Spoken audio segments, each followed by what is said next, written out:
welcome back. And of course, we kicked off the weekend with a big derby, Everton taking on Liverpool. A weekend Liverpool side that are preparing themselves for the Champions League game, and that game ending 0-0. Yes, Tony, we mentioned in the pre-analysis that the Merseyside derby has lost that spark that it always had when at least Everton would also have a win or the Duncan Ferguson days. Exactly, but then they're no longer in these derbies. They're playing like a bottom side team, and even with Liverpool fielding in a weekend side, Everton with their first 11 still could not hurt Liverpool. So it's a game we didn't have much or so when we discussed about it, but I think Everton needs to step up, Tony. There has been a lot of investment in this club, and if Big Sam cannot churn out good results into the last 6 games, then he might not be the coach of this team come next season. Of course, it's interesting. We saw Liverpool resting a couple of big players, Firmino resting there, Chamberlain also coming off the bench, Trent Alexander-Arnold in the right back position there. Backs, yeah. Of course, the 2 full-backs were also rested. Salah, of course, was not on the bench. He wanted to have a late fitness test, but we've seen him today going into training at the Etihad, of yes, course. Tony, Salah's been training, and you've mentioned that all these players were not available. And yes, they still took control of the game. I saw Ings playing the wing. Solanke was the man up front. Yes, he had some, I think in the first minute should have taken one of the strikes in, though he straight to the keeper, I missed it. But towards the end of the game, I saw Everton had some few chances. I thought Everton should have taken this. It was a big chance for Everton to take these 3 points and maybe try to push for a European spot, to try and trouble Burnley. We all know that's what they want. That's what they want to be. At least in the At least they want to be above Burnley. Yeah. Of course, very interesting there. Everton now seeing their season almost ending up in disappointment. No European football next after all that investment, like you've mentioned. But it was a brilliant, of course, result after that for Tottenham, who went to Stoke 19th placed, beating them 2-1, 2 goals from Eriksen, a player who's having a very purple patch. Yes, Tony, Eriksen is having really a very good goal towards the end of the season. We've seen he scored in the previous weekend, and now against Chelsea. Yes, he came back with again 2 goals this weekend, and likely will be the man to beat again against Man City.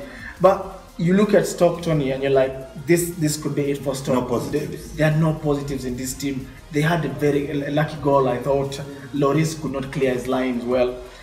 But when you look at Tottenham, Tony, Tottenham needs to keep pushing. They're now on 67 points, and these are the same points that Liverpool has. And we know Tottenham still has a game in hand over Liverpool. So they're a team that has worked their way back from 5th. They're now place. heading to 3rd. So it's kudos to Pochettino for having assembled this team and to give them a push that they have really delivered. Of course, we mentioned before this round of fixtures that Tottenham had come into this game 13 games without a loss.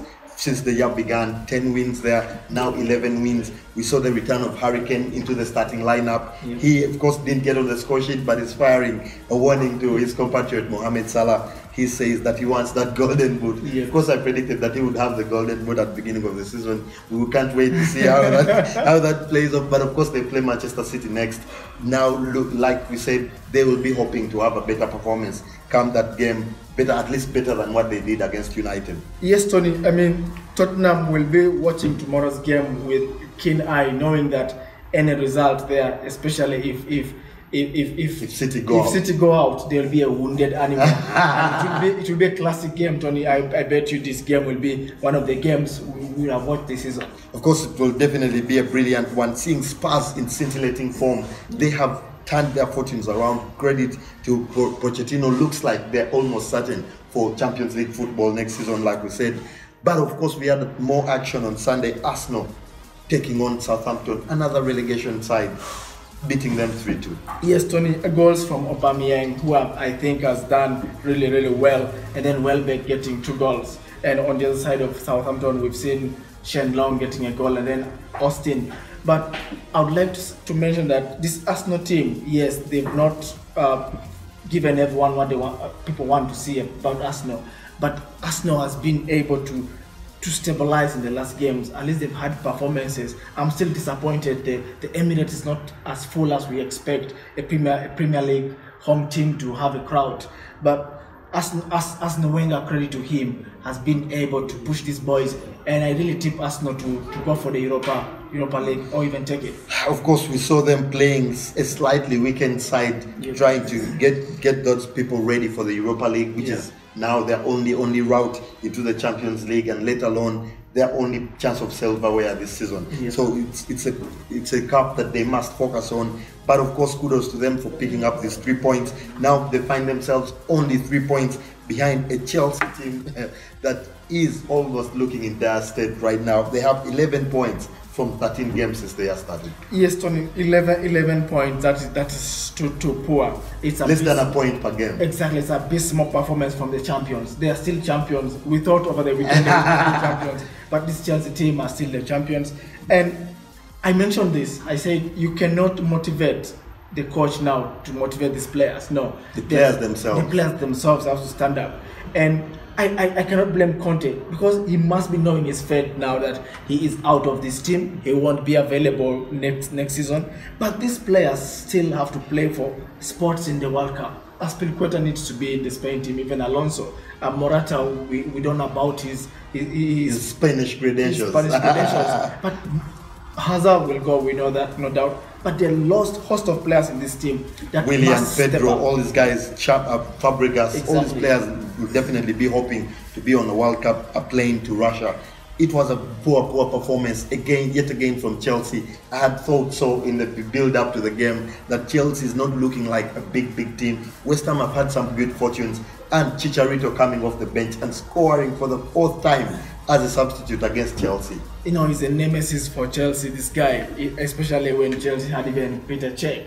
But Chicharito just seems to have that instinct that I'll get a goal over this team, and here I came again with the equalizer. Has he performed as well as we had thought when he came from Bayern Leverkusen? I think it's the coaches who have not played him to his potential. We all know how good this guy is, and Slaven Bilic, I think, had a plan for him. We all know Moyes let him out of United. So he's coming here. So he's coming here, and Moyes coming in, and then you just knew that Shato was not going to have enough time. But I still think he's a good guy.